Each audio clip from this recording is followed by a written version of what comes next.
રસ્તાને કાંઠે 3-4 એન્જિનિયર કંઈક મથે મશીનરી સાથે, સવારના મથે. ચારે બાજુ આજુબાજુમાં એક ભરવાડ ઘેટા બકરા ચરાવે, એની નજર વારે વારે પડે. ભરવાડ ક્યાંય ભીણો નથી, અભણ છે, બુદ્ધિ જોઈજો તમે. એ જોઈને પાછો વયો જાય, વળી પાછો આવે, લાકડી ટેકે ઊભો રહે, નજર કરે, વયો જાય.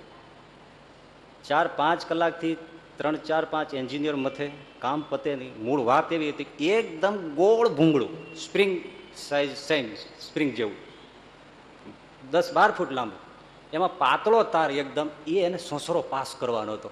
હવે આ 4-5 એન્જિનિયર મથે, પણ આ પાતળો તાર સામે છેડે નીકળે જ નહીં, જાય નહીં. વાતે સાચી, ગુચડું ગુચડું છે સ્પ્રિંગની જેમ.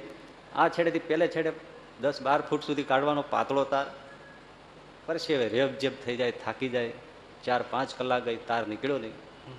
પાછો એટલો ભરવાડ આવ્યો, શું માણસું મથો છો હું? એટલે ભાઈ જવા દે ને, ના કે આપણા જેવું કામ જ કેજો. ભરવાડ, હવે ભાઈ અમે ડિગ્રી ઉપર ડિગ્રી ચડી ગઈ, એટલું ભણ્યા છે, તો આમાં અમને હળ ભૂજતી નથી ને. તને શું ઘેટા બકરા ચરાવનારાને ખબર પડે, અને તું શું અમને મદદ કરે? નડે નહીં તોય બસ છે. ના ના ના, એવો નહીં, માણસનો અવતાર છે તો કાંઈક તો આવડતું જ હોય ને, બધું કાંઈ ચોપડીમાં ના આવે. લ્યો ભરવાડ કે તમારે કામ હોય જ કહેજો. એટલે એક જણાને એમ થયું કે ભાઈ કહી દો ને એટલે લપ જાય અહીંથી.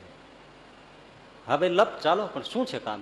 કંઈ નથી, આ પાઇપ ભૂંગળું છે ને આમ સ્પ્રિંગ જેવું, હા, એમાં આ પાતળો તાર જો આમ લચક લે એટલો બધો કોમળ છે, એ સામે કાઢવો છે, પણ હવે જતો જ નથી, આમ કરી અટકી જાય અટકી જાય. આ માથાકૂટ છે ને, એ વગર અમારે આ કાંઈ મશીનરી આગળ ચાલે એમ નથી. પ્રોબ્લેમ આ છે, નથી કોઈ દોરો જઈ શકતો, નથી કોઈ વસ્તુ જઈ શકે. હમણાં નીકળી જાય, હમણાં ભૂલાઈ જોઈ રહ્યા કે અમારો શું કરશે. પણ એ ગયો, એક નાની ઉંદરડી પકડી આવ્યો, અને ઉંદરડીની પૂંછડીએ પેલો તાર બાંધી દીધો, અને ઉંદરડી મૂકી દીધી.